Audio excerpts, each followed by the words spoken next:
Check, check, check. Man, it's a disappointment, guys, honestly. I was live streaming for like 10-15 minutes, and yeah, anyways, I already been through 3 articles. Let me just summarize it for you guys, but I'll still get through this one. So basically, is it inciting a third world war? Is a question that I'm trying to ask. I want you guys to pay attention and understand what's really going on with Russia versus Ukraine, number one. The second thing, China and Taiwan. And the third thing, US entering into the World War III, the effects that have on the gas prices and on the sinister crypto markets. So if my voice sounds a little raspy, I apologize. I just got my wisdom teeth removed, so my teeth hurts a little bit.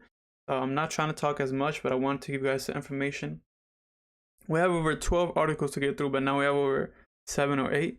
But still, let's just get straight into it. Let me summarize it for you guys real quick, what just happened when I thought I was actually live streaming. So anyways, Russia has a big impact on Ukraine. And why do you guys think it invaded Ukraine? The number one reason that I was saying previously is, of course, they were part of the same group. They were part of the same country. But what that had an effect is, well, the main reason Russia invaded Ukraine is because of what? If Ukraine was going to join the NATO, then it would have United States missiles, United States nuclear power on the border of Russia and Ukraine. And Russia is not having that. Like any country, you're not having that. So what did Russia decide to do? Russia decided to invade this Ukraine group to become one, and most Russians, most Ukrainians, I believe in the southern region, want to become one with Russia, but they're portraying an image, as always, the mainstream media portrays an image, that the big or the hatred countries that the United States does not like, they will always portray them in the bad light. And that's what the mainstream media is for. So portraying Ukraine as a, so-called, oh baby, they're being hurt, let's go help them, they're being invaded by someone they can't handle. All these things true, but the way they're showing it to the public is completely false. And that's what I'm trying to tell you guys. So just pay attention. And the second thing is, what I heard and what I seen on the previous article was China, Xi Jinping told Russia's President Putin to not invade Ukraine until the Winter Olympics was over in Beijing. And as soon as the Winter Olympics was over, what did Putin decide to do? Kaboom, you heard it, you did guess it right. He invaded Ukraine. And let me know if my voice is, too loud or anything. But he invaded Ukraine, and that's exactly what happened. And now the big question is, I'm gonna go through this article again. What do you guys think will happen when China decides to invade Ukraine? When China decides to invade Taiwan. Do you think the United States will get involved? I hardly doubt it, because that would incite a World War III. And again, we'll get into the article that says China is not Russia and Taiwan is not Ukraine. Just to show you guys the capabilities and the differences between China and Russia and Taiwan and Ukraine. But as we go down right here, China is committed to resolving the Taiwan question in the new era. It said in its annual government report issued Saturday, using sharper wording than in previous such reports amid debate among foreign policy experts over whether Beijing would attempt a takeover of the self-ruled island, similar to Russia's invasion of Ukraine.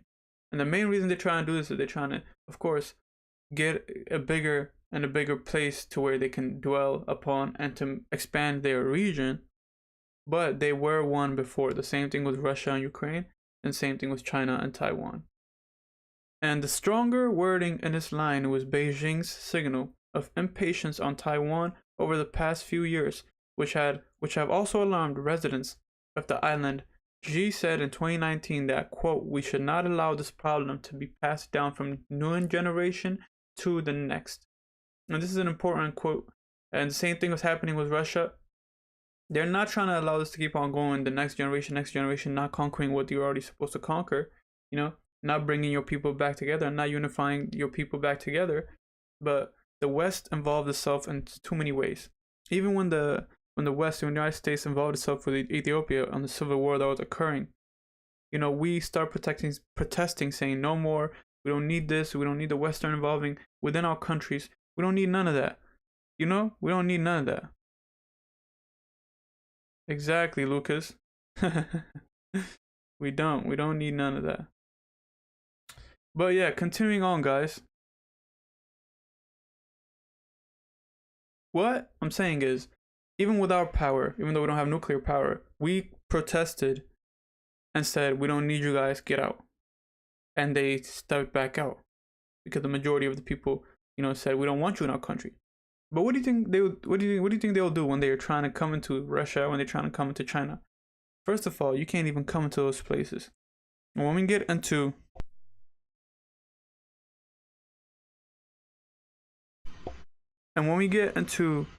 the oil, articles, and I'll explain to you guys, you'll have your eyes opened wide. So, as we move on to this article, Trump's wild scheme bombed the out of Russia, is what he said, with US F-22 disguised as Chinese planes. This is what the United States always does, is always disguise itself as somebody else, saying, hey, they did this to you, go get them. And then when you have your face turned to the other side, they won't come behind you, attack you, and then they're going to come behind them and attack the other person. This is an old play, but this is what they continue to do. We're not even going to go through this article. I just want to show you guys the picture the United States is printing, and this is nothing new. This has always been going on. China seeks to unify public and support for Russia. And what will happen if I said I support Russia? I'm not supporting the bloodshed, but I understand why they're taking over a land that was previously theirs. And the Ukraine president, man, we have a lot to talk about him. I'll make a separate video on the Ukraine president if you guys are interested. But there's too many things that he's doing. I don't even believe he should be president, to honestly be said, guys. But let me just tell you guys about this article. China seeks to unify public and support for Russia. So why is China supporting Russia? So if Russia is destroyed, we will be next. This is for sure, he said. And who said that? Wang Youchen, a retiree in Beijing. Quote, the United States wants to dominate the world. Of course, they want to dominate the world. That's the main thing, right? That's the main perspective of the West, is to make every country bow down, to make every place bow down and listen to it. And let me just get to the oil part. Saudi Arabia is not bowing down. The same thing with UAE. When, this is funny, but when the United States told them, hey guys, can you guys, get more oil? They said, no, we don't listen to you. Who are you telling us to get more oil? Because you're banning you're banning to buy Russian oil, that your prices are skyrocketing. Now you want us to dig more oil to give it to you? No, we're not your slaves, bruh. We're not doing that. So they cut them off. They're not even answering their phone calls. So, man, Biden is not in a good standing, to be honest. He just keeps losing. And he's bringing so much bad things to the country. Guys, anyways, let's continue. When a war begins, is it not the children of ordinary people who serve as cannon fodder? Said the post signed Da K Mingyi on the Weibo social media platform. Quote, those who died were the children of ordinary people. At the end of the day, it doesn't matter if you're in the military, you're still ordinary people when you die. Quote, let the Russian embassy sell their goods on live stream. Let's show them China's buying power, said a comment signed Bao Zhou Gong Zi Peng on Weibo. Now, I'm not really good at pronouncing Chinese names. I apologize for that. I'm doing my best, especially with my wisdom teeth moved. My face is like puffed up. So it received 42,000 likes.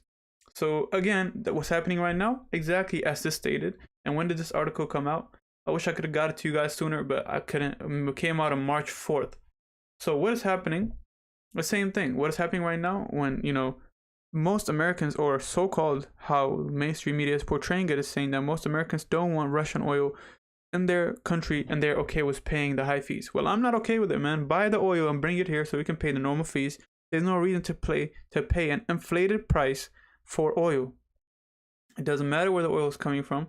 It doesn't matter if you're hurting them. At the end of the day, as you guys seen it on March 4th, and it just happened yesterday. What did China respond on March 4th?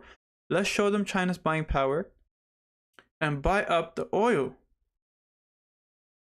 their goods on live stream. So when Russia sells their oil for the low, who's going to be buying it? China. Exactly. Yes, sir. Yeah, Zambede. That's right.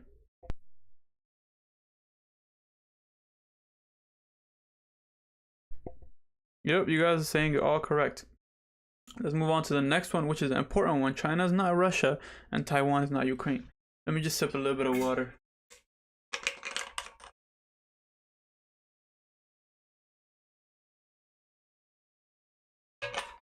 Okay. Man, okay. So understand this picture, guys. China is not Russia, and Taiwan is not Ukraine. What does this mean? Of course, China is not Russia, Taiwan, and Ukraine, but look at the bigger picture. China is a huge country, not just with size, but with nuclear power. They have nothing they can't stand like Russia and Ukraine. If China invades Ukraine, I'll probably give it no less than 2 weeks to take over. It may be prolonged, but the amount of power and the amount of military capabilities China has is not comparable to Russia at all. Man, it's so funny. Sad, but it's funny how the US wants to interfere in everything that happens around the world. And they'll see the circumstances, they'll see the prices they're going to pay. So we come down here. Russia's invasion of Ukraine, the most consequently military conflict Europe has witnessed since Second World War, has revived the attention of the world. Observers have grappled with the meaning of the act of aggression and scrambled to ponder the wider implications of the war. Almost inevitably, people look to draw analogies, both historically and contemporary ones. Look at this. Taiwanese helicopter fly the country's flag through the capital Taipei. Next thing they're going to be flying the Chinese flag. What do you guys think will happen when everyone's focus, everyone's attention is focused and looking straight at Russia versus Ukraine? Or it's not even a versus. Russia is just invading Ukraine, so it's not even a comparable power or comparable fight.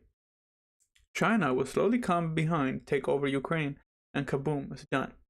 But when we get into it, China is not Russia. Russia, under Putin, has repeatedly dispatched its army forces for combat missions overseas to a range of countries, including Georgia, Syria, and Ukraine, as well as conducted major military interventions against other states, most recently Kazakhstan, which have failed. Moscow had also actively supported armed groups and militias in some of these same countries and others. Although China has also been active and assertive in the use of its armed forces beyond its borders in recent years, Beijing has eschewed large-scale combat operations. And of course, Beijing has a history of using its potent armed forces. As I told you guys, they're completely different than Russia. And muscular, coercive apparatus within China's borders to repress vigorously peaceful protest, political dissidents, and disaffected ethnic minority people. Yes, they're always, persecuting Christians in China and everything. And that's their country, and that's what they're really trying to be about. And just imagine, guys, when they dispatch their technologies to Russia, when they have all these cameras on every single street corner, just like what's happening in their country will happen in your country. The same thing was Canada. They're planting cameras on every street corner, trying to be like a socialist country. And that's when the UBI will start, as I told you guys, the universal basic income. When everyone will just sit down, because you won't even be able to, basically you won't even afford to go to work. You won't afford to go get some food. So you make decisions because gas price is too high. Electricity price too high. Everything price will be too high. You can't afford it. So there's going to be a huge division between the rich and the poor. There won't even be a middle class. So Putin, by contrast, had made no real effort to offer an alternative to US global leadership beyond delivering vague, grandiose declarations, often in tandem with Xi, and has offered the world little in the way of political stimulus beyond the prospect of more energy exports and hype about Eurasian Economic Union, EU. So much to cover.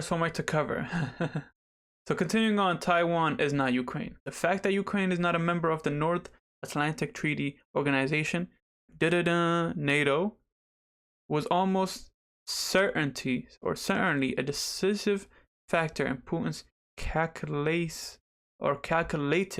I'm gonna put calculated, to invade Ukraine. They would not do anything without thinking about it. And Russia, very intelligent country, specifically with cyber warfare. Same thing with China. So two great minds is better than one. But then again, two great countries and rules and power are better than one. Even the United States may have more, military operations than the whole Europe combined. Russia and China combined, I do not believe the United States will be able to handle that, honestly speaking. And Europe is already a dead place. If we're talking about military power, Europe is already a dead place. They don't have, they don't have much power, or they don't have any type of significance ruling over the people. They just want to suppress their people, and every country will turn into China. I'm telling you guys, there will be the day when we're all turning into China. However, there is no formal military alliance between the United States and Taiwan. And what is this? Let me zoom in again so you guys can see it. No formal military alliance. Can you guys see it? Okay. Can you guys see it? Just making sure, because this is an important thing for the future. When it happens, you're already up to date on it. No formal military alliance between the United States and Taiwan. That makes Taiwan a free country to invade with this, corner country, China. And this is coming soon. This may even happen before summer. So just pay attention. The United States will try to cover as, hey, don't do this, but you will not interfere. This is my standing on it so far. I do not believe the United States will interfere with China, because it will be a major World War III. It will be an indicator, a huge indicator for World War III. Let me just wrap it up quickly, guys, because my tea is very hurting. But China is China and Taiwan is Taiwan. And cyber attacks, man, I really do apologize if my teeth was not hurting. I'll go through all this, but this is the main thing over here. Is telling us that what? That with foreign cyber attacks, America isn't ready for what's coming, whatever was Russia or whatever was China. So this is just to understand that with cyber attacks, even America is not ready for it. And Russia awaits risk of launching cyber attacks against the West. And this is 3/5. What day is it today? It is 3/8. My apologies, 3/9. So cyber attacks can come at any second, just like the pipeline will close. What if the United States has no internet for about 2-3 days to test it? What do you guys think will happen then? And this I'll make a specific video on, because wow, man, my teeth is really hurting. How the Ukraine crisis ends. This, Henry A. Kissinger wrote a beautiful piece on it on 2014. This really indicates and cites what's really going on exactly today. So I'll leave this one open. But over here, senators look to lock down Russia's gold reserve and the implications of that. Let me just quickly talk about the Shell though. Shell to halt buying Russian oil and gas, and Unilever to stop sales in Russia. And what do you guys think will happen when they do that? What do you guys think will happen? As I told you guys, UAE and the UAE Arab Emirates and Saudi Arabia is not trying to sell or is not trying to help America produce oil anymore. Because what? They are not slaves of America. They're just, partners. But at this point, nobody is responding, or nobody is trying to help out with this oil crisis that's going on in America.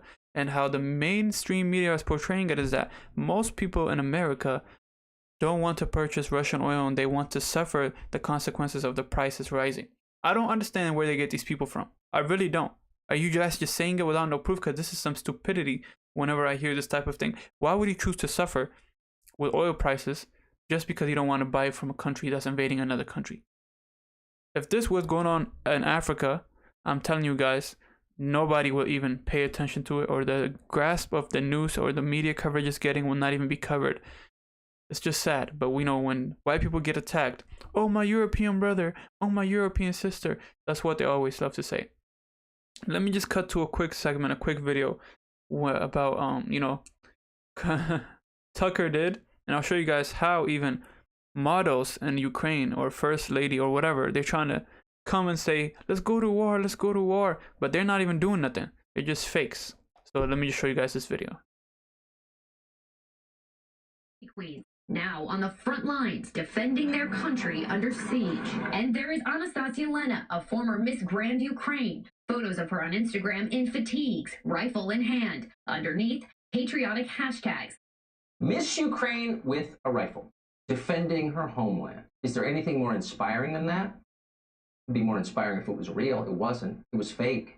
Miss Ukraine was not defending her homeland. That wasn't a rifle. It was an airsoft gun. You see this? So the whole thing was not a news story, though you read it as such. It was a propaganda shoot. It was meant to deceive you. It was meant to make you want war with Russia, sympathize with one side over Lucas, the other. you're on it, man. It works. That's why they do it. It's why the tech companies have censored so many news sites recently, including from Russia, but not exclusively from Russia. Now, we're supposed to think this is a victory over Putin or something, but a victory for... Just cut it off right there. But let's move on to the next one. And as you guys can see, you just seen it. This is all propaganda that's happening. Let's watch the second one. Long time. A lot has been written about this over many years by serious people. No one who knows anything and is honest will tell you Putin invaded Ukraine simply because he is evil. Putin may be evil, he certainly seems to be, but he also has strategic motives in doing that. Whether or not you agree with those motives, that's irrelevant. Those are the facts. That's very true. That's very true. Pay attention. The Biden administration's behavior in the days before the Ukraine invasion tells you a lot about what motivated them. With Russian troops massed by the thousands on the Ukrainian border, Joe Biden sent Kamala Harris, the least capable. Are you serious right now? When I seen this, I started laughing, but I also felt sad. Why are you sending her, man? What does she know about war? No, not trying to be disrespectful, just honestly speaking. What does she know about war and inciting and decreasing what's going on, especially with the nuclear power wars? Let me continue on. Go ahead, Tucker. In Washington to explain America's policy to European heads of state. At a public press event at the Munich Security Conference, Kamala Harris encouraged Ukraine to become a member of NATO. Quote, "I appreciate and admire President Zelensky's desire to join NATO." Message? Up yours, Vladimir Putin. Go ahead and invade Ukraine. And of course, Vladimir Putin did that just days later. So the invasion was no... You heard that, right? Just days later is when it happened. ...surprise to the Biden administration. They knew that would happen. That was the point of the exercise. That's it, guys. I wish I could talk more and give you guys more updates. You know, I just wanted to come in and tell you guys like a whole brief understanding. This basically like a week load of news that have came out. I wanted to summarize it for you guys, and I do apologize for not making videos. Hopefully my teeth heals within the next 2 more days so I can be fully up to ready and make videos every single day. Love you guys. Share the videos with anybody you know. And on the crypto side, let me just give you guys a quick update. Crypto is just hovering. I mean, as Bitcoin went up 9%, I'll give you guys some numbers. Just pop it up like that. Bitcoin is up 9%, 9.25. So I'll tell you guys, Bitcoin is at 42,337. XRP is at 76 cents. Ethereum is at 2,745. Shiba Inu is at 40.24. Cardano is at 85 cents. Baby Doge is at 1, 2, 3, 4, 5, 6, 7, 8. You know we have to do that. 8 zeros and a 3 0. Floki Inu is at 4 zeros and a 3, but I'm not even concerned about that. Just wanted to give you guys the insights on what's going on in the crypto markets. I'll do a cover on the crypto markets and a deep covering coming soon. Love you guys, man. Didn't want to keep this too long. I'm getting tired as well. See you on the next one. Share this video.